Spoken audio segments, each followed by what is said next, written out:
It was 2013, and I was scrolling through social media when I came upon an image of this beautiful Australian shepherd, which pulled me in.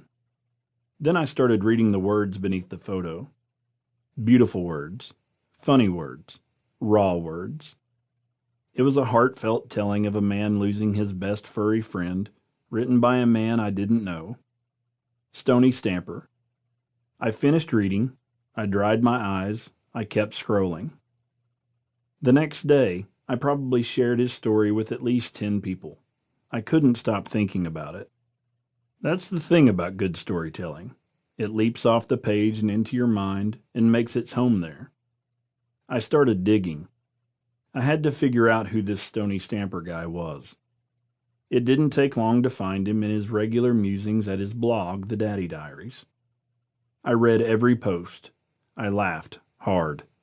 I cried big tears. I knew I had to reach out and get this guy to write for my magazine, Due South.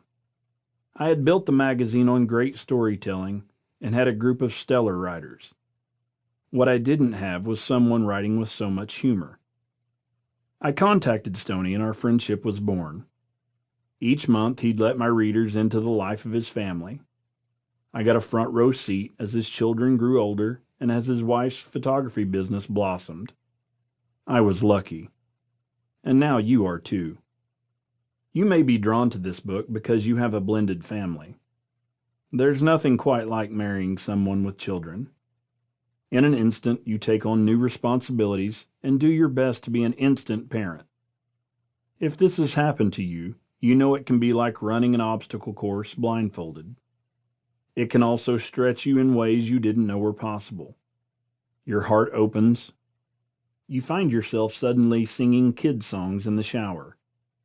You learn to love mac and cheese and chicken nuggets. And all of a sudden you realize that while you're not the coolest kid on the block anymore, you were so happy.